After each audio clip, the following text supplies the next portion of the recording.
దేవుని ఘనమైన నామమునకు స్తోత్రములు. ఈ వాగ్దానం వింటున్న మీకందరికీ మన ప్రభువును ప్రియ రక్షకుడైన యేసుక్రీస్తు నామములో శుభములు, మా హృదయపూర్వకమైన వందనములు తెలియచేస్తున్నాం. ఈరోజు దేవుని వాగ్దానం కీర్తనల గ్రంథం 128వ కీర్తన 2వ వచనం. నిశ్చయంగా నీవు నీ చేతుల కష్టార్జితము అనుభవించెదవు, నీవు ధన్యుడవు, నీకు మేలు కలుగును. ఈ మంచి వాగ్దానం వింటున్న మనందరి వెనుకడిలో మన మంచి దేవుడు నెరవేర్చునుగాక. ఆమేన్.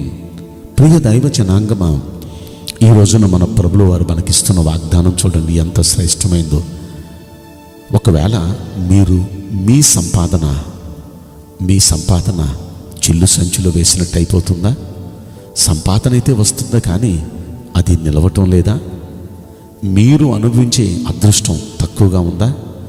మీకు మరలా ఇబ్బందులే కలుగుతున్నాయా? సంపాదన లేదా? ఉంది కానీ కడుపారా తినే అదృష్టం లేక, కోరినట్లుగా ఆనందంగా జీవించే అదృష్టం లేక ఒకవేళ వేదన పడుతున్నారా? ఈ రోజున ప్రభు మీతోనే మాట్లాడుతున్నారు.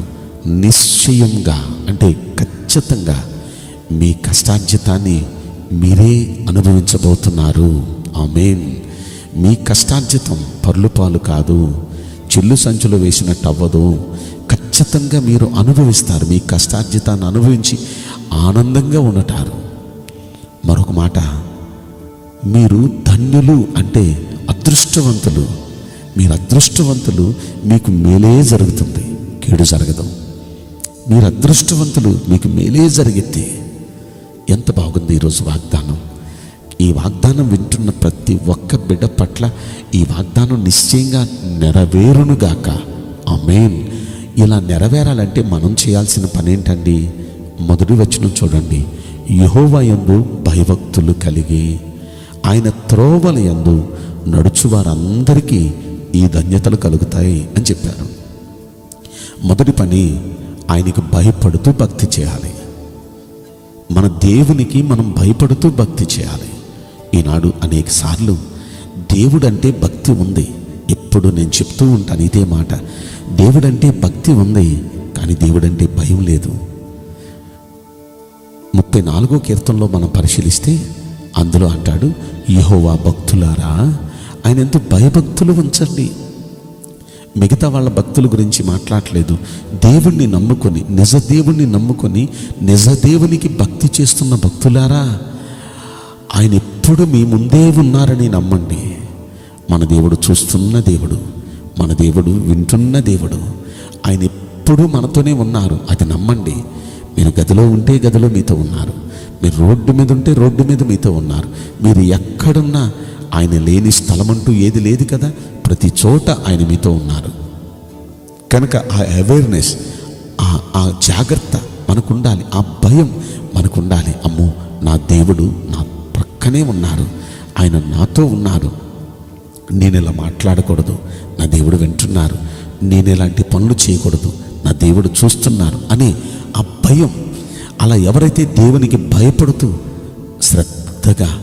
శ్రద్ధగా దేవుని భక్తి చేస్తారో వారికి ఈ వాగ్దానం ఫలిస్తుంది. రెండవది, ఆయన మార్గములను అనుసరించి నడుచుకోవాలి.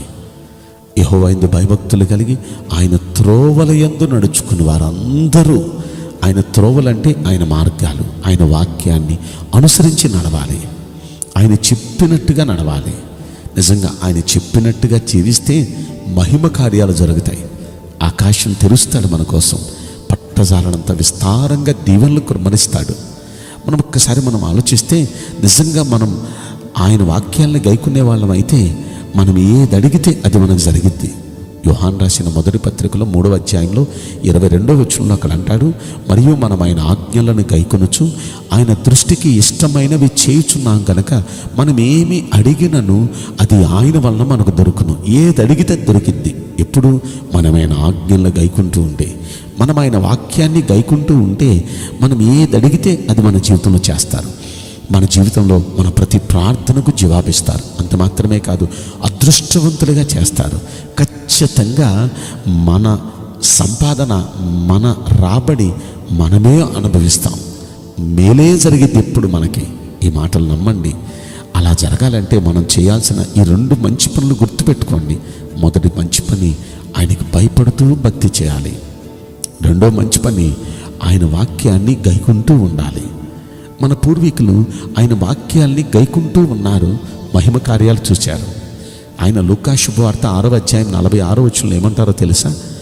నేను చెప్పు మాటల ప్రకారం మీరు చేయక ప్రభువా ప్రభువా అని నన్ను పిలుచుట ఎందుకు అంటారు. అంటే దేవుడు చెప్పిన మాట ప్రకారం మనం చేయకుండా, ప్రభువా నాకు అది సహాయం చేయండి అయ్యా, ఎలా సహాయం చేయండి అయ్యా, నాకు ఈ కష్టం తీర్చండి అయ్యా, ఈ బాధ తీర్చండి అయ్యా అని ప్రభువా ప్రభువా అని మనం పిలవటం అది వేస్ట్ అంటున్నారు ఆయన. ఎందుకంటే ఆయన చెప్పిన మాట ప్రకారం చేయకపోతే మన ప్రార్థన ఆయన వినరు. అంతే. ఆయన చెప్పిన మాట ప్రకారం చేశామో పట్టజాలంత విస్తారంగా దీవిస్తాను. మలాకీ గ్రంథంలో 3వ అధ్యాయంలో 10వ వచనంలో ఆయన అంటారు, ఇలాగున చేసి మీరు నన్ను శోధించడం అంటే ప్రార్థించిన ఇలాగున చేసి, ఎలాగా ఆయన చెప్పినట్టుగా చేసి ఆయన్ని మనం శోధిస్తే, ప్రార్థిస్తే నేను ఆకాశపు వాకిన్లు విప్పి పట్టజాలనంత విస్తారంగా దీవెనలు మీ మీద కృమ్మరిస్తానని సైన్యములకు అధిపతియగు యెహోవా సెలవిస్తున్నారు. మన దేవుడు సైన్యములకు అధిపతియగు యెహోవా అని పేరు. ఆయన ఏం చెప్తున్నారో చూడండి, నేను చెప్పినట్టుగా చేసి నన్ను ప్రార్థిస్తే ఆకాశం తెరుస్తా, మీకోసం పట్టజాలనంత విస్తారంగా దీవెనలు కుమ్మరిస్తా. ఎంత బాగుందండి.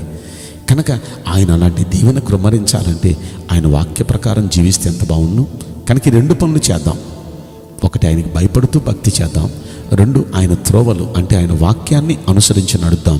అలా నడిస్తే ఖచ్చితంగా ఈరోజు దేవుడు చెప్పే వాగ్దానం నిశ్చయంగా మీ చేతుల కష్టార్జితం మీరే అనుభవిస్తారు. మీకు ఎప్పుడు మేలే జరిగిద్ది, మీరు అదృష్టవంతులు అవుతారు. కనుక ఈ వాగ్దానం వింటున్న ప్రతి ఒక్క బిడ్డ జీవితంలో మంచి దేవుడు నెరవేర్చును గాక. ఆమేన్. నేను మీకోసం ప్రార్థన చేయబోతున్నాను. పరిశుద్ధుడా, ప్రేమగల యేసురాజా, మీ పరిశుద్ధ బంగారు పవిత్రమైన నామమునకు నిండు మనసుతో కోట్ల కొలదిగా స్తుతులు, స్తోత్రములు, వందనాలు చెల్లిస్తున్నాం. ఈ వాగ్దానం వింటున్న ప్రియుల జీవితంలో దయచేసి ఈ వాగ్దానం నెరవేర్చి కృప చూపించండి. ఖచ్చితంగా వీరి చేతుల కష్టార్జితం వీరే అనుభవించాలయ్యా. అయ్యా, అలాంటి కృపనివ్వండి. వీరిని అదృష్టవంతులుగా చేయండి. ఎప్పుడు వీరికి మేలే జరుగునట్లుగా కృప దయచేయమని ఈ కొద్ది మనవులు నజరేయుడైన యేసుక్రీస్తు ప్రశస్తమైన నామములో మిక్కిలి వినయముతో ప్రార్థించి బ్రతిమలాడి వేడుకుంటున్నాం ప్రియ పరలోకపు తండ్రి. ఆమేన్. May God bless you all. Thank you.